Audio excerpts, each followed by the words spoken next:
être bon là. Ok. Il y a le compteur. Ok. Très bien.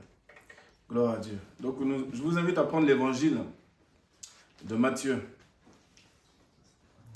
L'évangile de Matthieu au chapitre 19.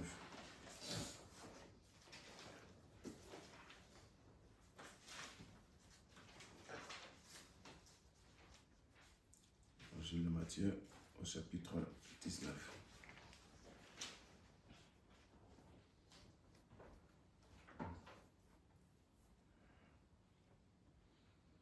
Gloire à Dieu. Alléluia. Verset 1er. Dans un premier temps. Le message en deux parties aujourd'hui. La première partie du verset 1 au verset 12. Nous lisons ceci. Lorsque Jésus eut achevé ses discours, il quitta la Galilée et alla dans les territoires de la Judée au-delà du Jourdain. Une grande foule le suivit et là, il guérit les malades. Les pharisiens l'abordèrent et dirent, pour l'éprouver, « Est-il permis à un homme de répudier sa femme pour un motif quelconque ?» Il répondit, « N'avez-vous pas lu que les créateurs, au commencement, fit l'homme et la femme, et qu'il dit, c'est pourquoi l'homme quittera son père et sa mère et s'attachera à sa femme. Et les deux deviendront une seule chair. Ainsi, ils ne sont plus deux, mais ils sont une seule chair. Que l'homme donc ne sépare pas ce que Dieu a joint. Pourquoi donc lui dirent-ils, Moïse a-t-il prescrit de donner à la femme une lettre de divorce et de la répudier?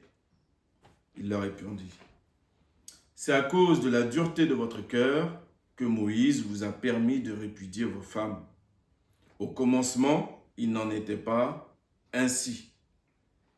Mais je vous dis que celui qui répudie sa femme, sauf pour infidélité, et qui en épouse une autre, commet un adultère. Ses disciples lui dirent, si telle est la condition de l'homme à l'égard de la femme, il n'est pas avantageux de se marier. Il leur répondit, tous ne comprennent pas cette parole, mais seulement ceux à qui cela est donné. Car il y a des eunuques qui le sont dès le ventre de leur mère. Il y en a qui le sont devenus par les hommes, et il y en a qui se sont rendus tels eux-mêmes à cause du royaume des cieux.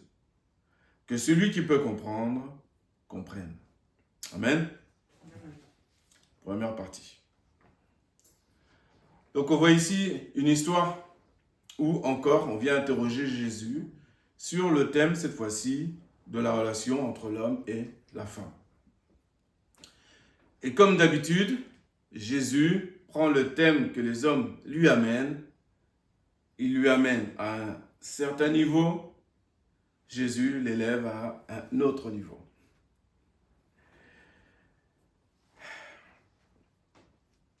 Pourquoi poser une question? Bien sûr, on a toujours voulu piéger Jésus, essayer de le piéger dans ses réponses. Mais malgré tout, bien souvent, il y avait aussi des personnes sincères qui souhaitaient avoir une réponse sur ce qu'ils étudient, sur ce qu'on leur dit à la synagogue, sur ce qu'on les chefs du peuple de l'époque leur disent, les instruisent. Alors là, c'est le sujet, bon, est-il permis à un homme de répudier sa femme? Donc déjà, si tu poses la question, c'est que dans ton cœur, il y a déjà peut-être une option, quelque part, où tu serais prêt à le faire. Hein? Donc si on vous pose la question, sachez qu'il y a déjà une préparation de cœur pour passer à l'action. Nous sommes de ceux qui devons répondre selon ce que nous entendons, comme Jésus a dit. Je juge selon ce que j'entends. Et mon jugement est juste parce que je vais faire la volonté de Dieu. Nous ne sommes pas là on est là pour écouter, on écoute, effectivement, les témoignages des uns et des autres. On reçoit. Et lorsqu'on donne, on n'est pas autorisé à donner nos pensées propres, nos sentiments propres, personnels, même nos expériences personnelles, dès le départ, n'ont pas à s'immiscer dans le commencement d'une réponse. Que tu sois marié, divorcé 4, 5, 6 fois, selon ton témoignage, et que tu sois, par la grâce de Dieu, maintenu debout et qu'aujourd'hui ça va mieux, c'est bien. Ton expérience ne détermine pas et ne déterminera pas la réponse que tu dois donner à celui qui vient vers toi. Ce qui détermine, c'est qu'est-ce que Dieu dit. Qu'est-ce que Dieu dit? Et c'est ça ce que la foule est venue à travers Jésus. Ils sont venus demander à Jésus, mais qu'est-ce que Dieu dit par rapport à ça? Moïse, il dit ça.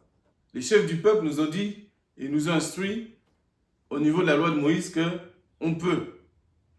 Ah, vous pouvez. Mais est-ce qu'on vous a tout dit?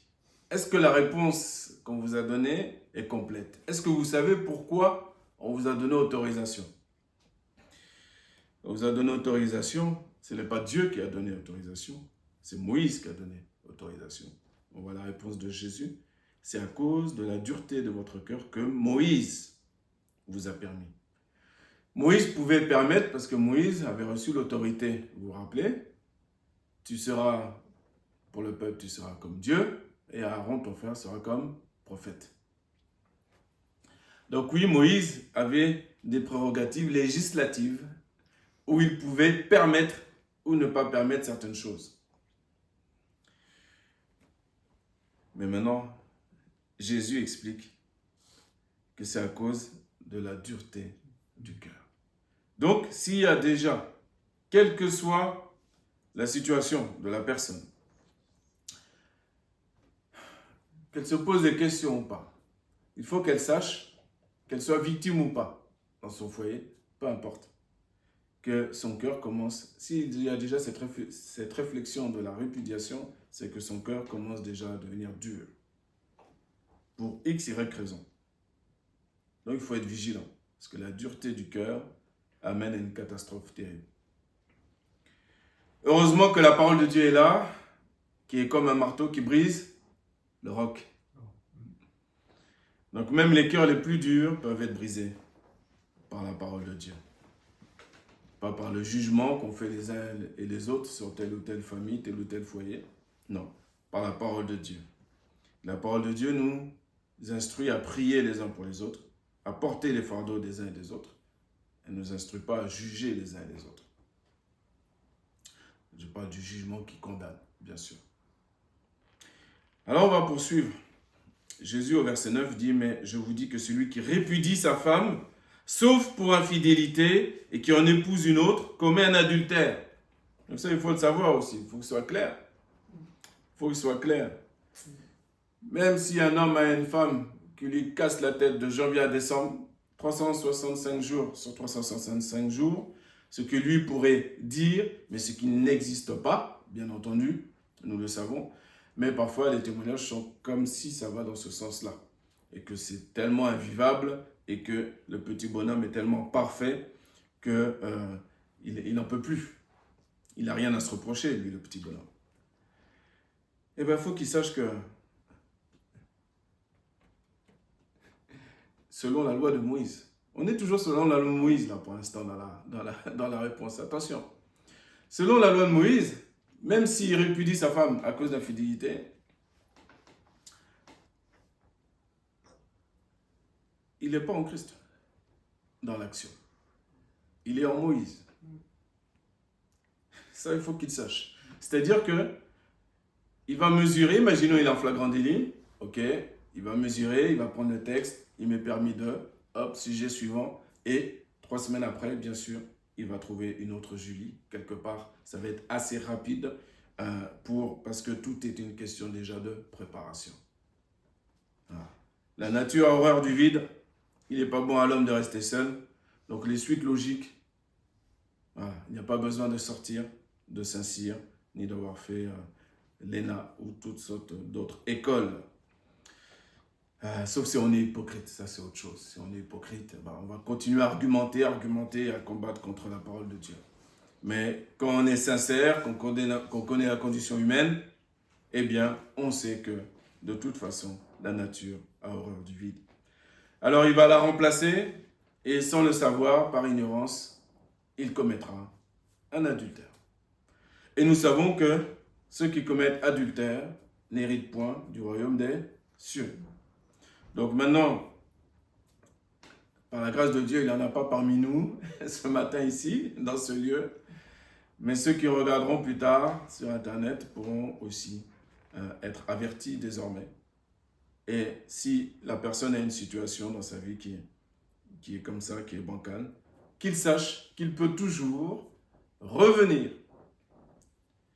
Spirituellement déjà, premièrement, dans la volonté, tout comme l'enfant prodigue, avant même de faire le chemin retour, il a déterminé dans son esprit, il a dit, j'irai et je dirai ceci, cela. Avant même de bouger, il faut qu'il soit déterminé dans l'esprit. J'irai retourner vers la femme que Dieu m'a donnée. Pourquoi j'irai? Parce que j'ai compris qu'en vérité, ce n'est pas ici une question de statut d'ordonnance, c'est une question spirituelle globale. De la même manière que lorsque nous venons à Christ, il ne nous est pas permis de répudier notre foi, de répudier notre Seigneur. Il ne nous est pas permis. Donc si on s'est égaré, si on s'est écarté, eh bien, ce qui nous est permis, c'est de revenir. Il ne nous est pas permis de... Parce qu'on pense qu'un jour, Dieu n'a pas répondu à nos prières, de le lâcher et d'aller voir si les musulmans sont plus efficaces, si les bouddhistes sont plus efficaces, si les catholiques sont plus efficaces, si ceci, si cela. Tu auras un pansement sur une jambe de bois pendant un temps. Et dès que ce temps sera fini, puisque tu te seras tourné non plus vers Dieu lui-même, ni vers son Fils bien-aimé, le seul médiateur entre Dieu et les hommes, Jésus-Christ, mais tu te seras tourné pleinement et 100% vers les hommes. Donc,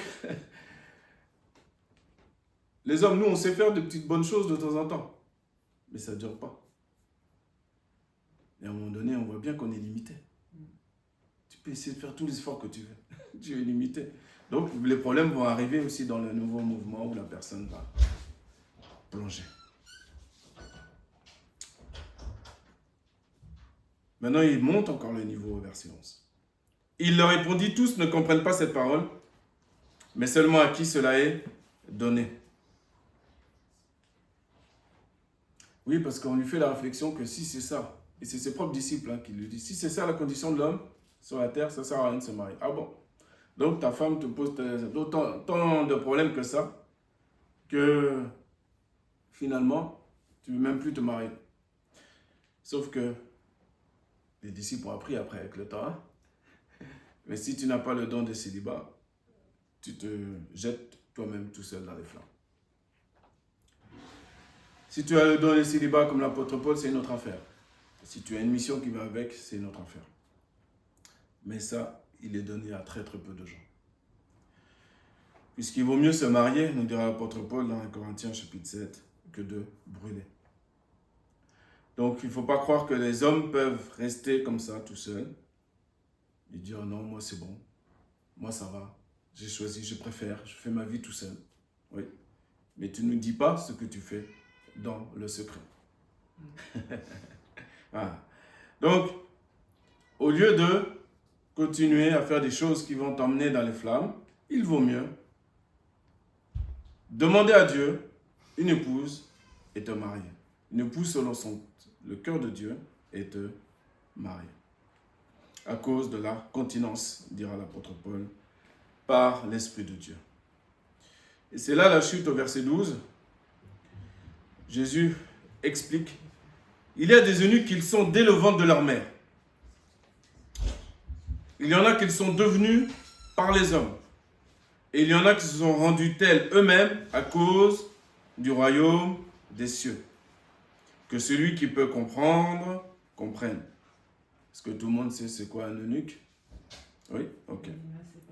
Alors, on va faire après. Il y a un eunuque, c'est quelqu'un qui ne peut pas se reproduire, à qui on a castrer les organes. Chimiquement ou physiquement à l'époque, je ne sais pas comment il faisait, mais en tout cas, il ne peut plus se reproduire, il ne peut plus avoir même donc d'envie dans les rapports homme-femme. Alors, il y en a qui sont dès le ventre de leur mère. On peut le prendre de plusieurs manières. La manière matérielle, physique, malformation physique. Ou on peut le prendre aussi de la manière spirituelle. En effet, Jean-Baptiste, rempli de l'Esprit Saint dès le ventre de sa mère, le plus grand de tous les hommes qui a été enfanté par une femme, dira Jésus, n'a pas eu d'épouse. Il a eu le don de célibat. Donc il a été donc eunuque dès le ventre. Eunuque non pas au sens physique, mais au sens spirituel. Et il y en a qui sont devenus par les hommes. Ça, même en lisant la Bible, on le lit, on le voit. Le royaume perse à l'époque, ou dans d'autres royaumes, en Babylonie certainement. Eh bien, pour garder les harems, on utilisait des hommes de la sorte à qui on empêchait d'avoir toute envie de toucher les jeunes filles.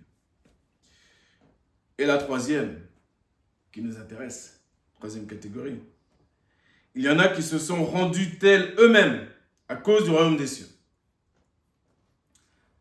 Alors là, c'est 100%, moi je prendrai en tout cas la perspective 100% spirituelle. C'est-à-dire que des personnes qui n'ont pas le don de célibat,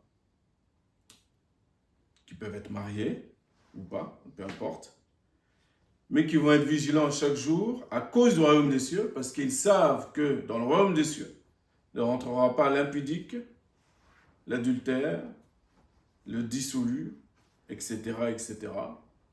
Alors lui-même, spirituellement, il va se rendre eunuque. S'il est marié, il va se rendre eunuque avec tout ce qui dépasse la personne de son épouse. S'il n'est pas marié, avec toute la jante du sexe opposé, puisque pour x, y raison, s'il a certifié dans son cœur, et cela peut être une bonne chose aussi, si Dieu le conduit dedans, eh bien, et qu'il veut, un homme qui n'est pas marié, nous dit la parole, il est occupé à plaire à Dieu, il est occupé à plaire aux choses du Seigneur. Et donc, c'est un homme qui peut être utilisé de manière spéciale dans l'église, dans le monde, dans son environnement. Donc, ça, c'est une bonne chose. Il nous faut des armes comme ça aussi. Il vaut mieux être appelé aussi, je pense. Mais c'est aussi une bonne chose. Donc, oui, tu peux te rendre eunuque spirituellement. Lorsque tu vas aller juillet-août sur les plages, car tout le monde a oublié ses vêtements sur les plages. Et d'année en année, ça empire. D'accord? Donc tu peux te rendre eunuque. C'est-à-dire, tu repères les endroits, tu regardes, tu vois, ah, ok, là je ne peux pas aller, on va se poser là-bas. Là-bas. C'est des petites choses simples. Où tu peux y aller tranquille, complètement déconcentré, complètement... Le soleil tape sur ta tête, certainement, je ne sais pas. Ou comme c'est la saison des apéros, tu en as peut-être fait un de plus, un de trop, je ne sais pas. Tu prends ta serviette, puis tu vas, tu te promènes, voilà, puis tu te poses. Et tu rentres dans la parole qui dit, c'est Pierre qui parlait de certaines personnes pour dire que leurs yeux étaient remplis d'adultère. Oui, parce qu'il n'y a pas besoin de toucher quiconque. En vérité, celui qui regarde une femme avec le désir dans son cœur, avec un regard chargé de désir, il a déjà commis adultère. Donc on voit que ça vaut le coup de se rendre eunuque soi-même pour le royaume des cieux. Je parle de l'homme, c'est la même chose pour la femme, bien entendu.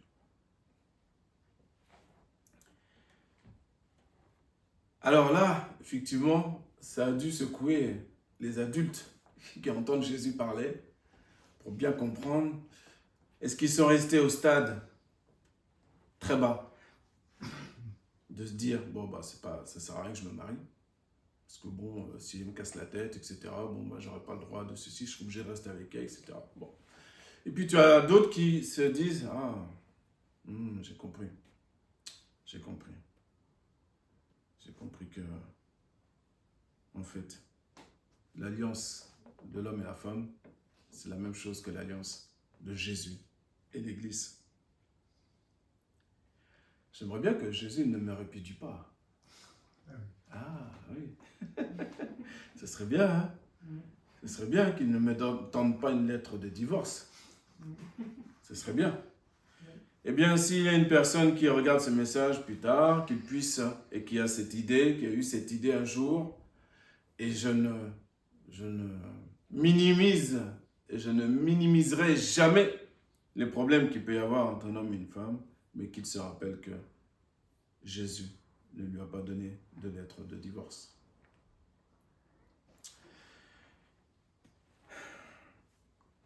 Maintenant, pour celles et ceux qui n'ont pas de force, qu'ils sachent que Jésus est leur force. Et que c'est qu'une question de temps pour que tout soit rétabli. S'ils ont des oreilles pour entendre, que tout soit rétabli dans leur foyer selon Dieu. Mais comment croire quand on est dans les tourments? On sait que ce n'est pas si facile. Comment croire à tout ça? Puisque les statistiques prouvent que partout, en vérité, beaucoup de chrétiens ne croient pas cette parole. Ah, oui, c'est choquant. Bah oui. C'est-à-dire que, qu'est-ce que ça veut dire croire? Si tu dis que tu crois, ça veut dire que tu ne vas pas faire le contraire de ce que Dieu dit. Tu peux accepter intellectuellement quelque chose concernant la parole de Dieu, mais quand l'exercice pratique arrive dans ta vie, ce que tu as dit Amen, et tu as hoché la tête, et peut-être même c'était dans des chants, certains thèmes, et tu l'as chanté de tout ton cœur, etc., eh bien, ça doit être manifesté dans l'action. C'est là qu'on voit celui qui sert Dieu, celui qui ne sert pas. Je te donne mon cœur, je te donne ma vie, je te donne tout. C'est un beau chant. Et c'est plus difficile qu'on le pense. Au début.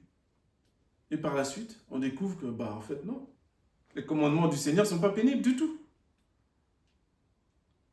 Ils ne sont pas pénibles du tout.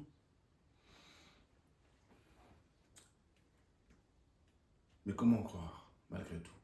Il y aura toujours une catégorie de personnes qui auront du mal à croire à ça. Et qui seront attachées aux petits détails négatifs de leur vie. Qui va continuer à leur faire travailler leur cerveau, argumenter. Pour ne pas obéir, en fait. Tout simplement. Eh bien, Jésus répond de manière pratique. Et on voit que Jésus est plus que rempli de l'esprit.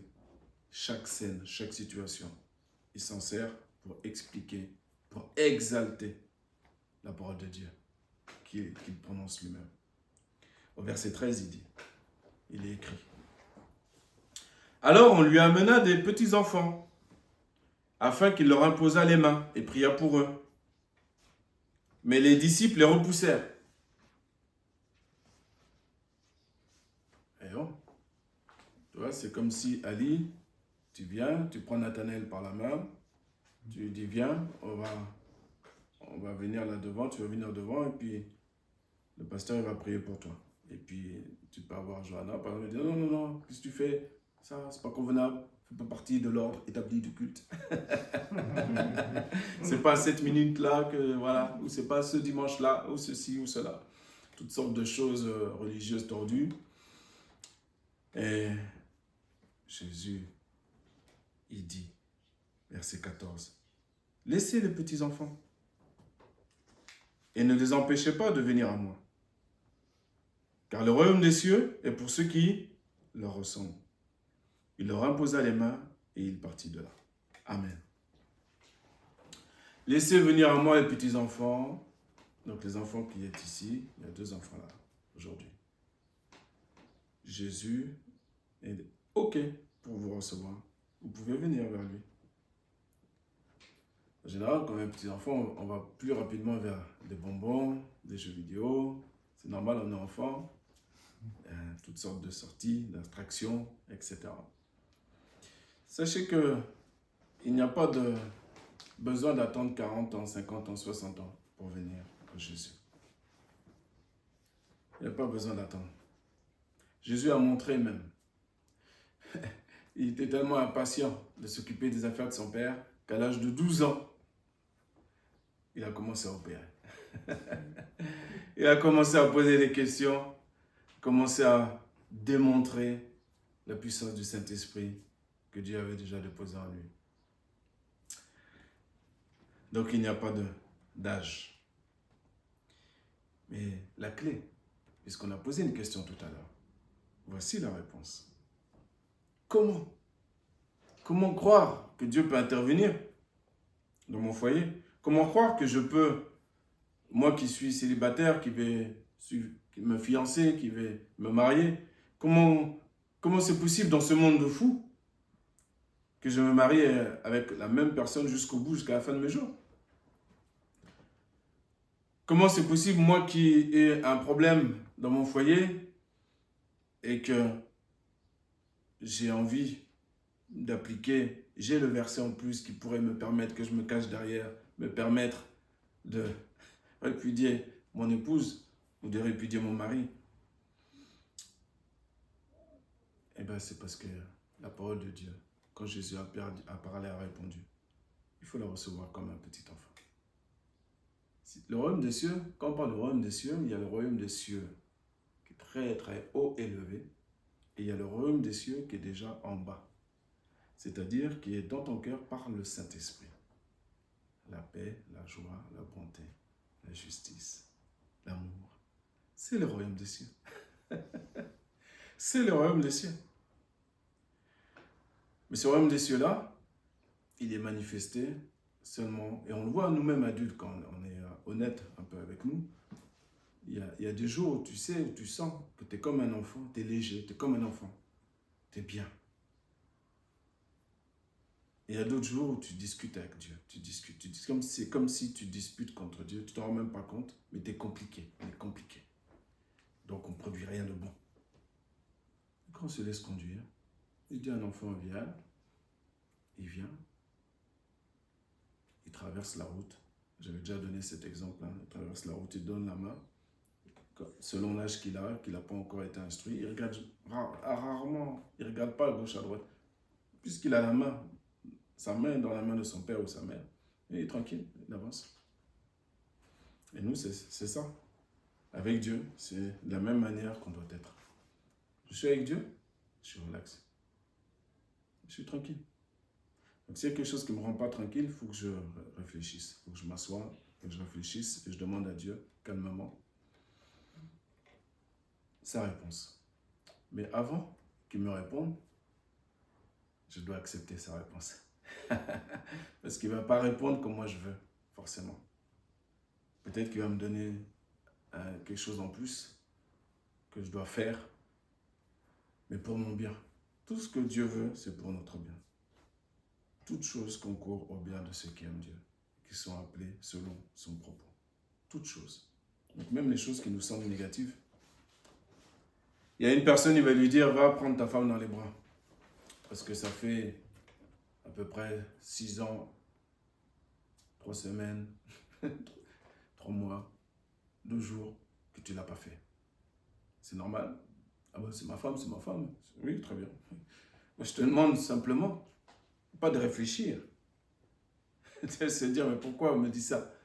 Je dis, non, il n'y a pas de pourquoi. Jésus, il dit, prends. Voilà, tu prends ta femme dans les bras. Sans aucun intérêt. Sans aucun intérêt, aucun. Voilà. Et la femme fait la même chose aussi, au fur et à mesure. La nature nous enseigne ces choses-là.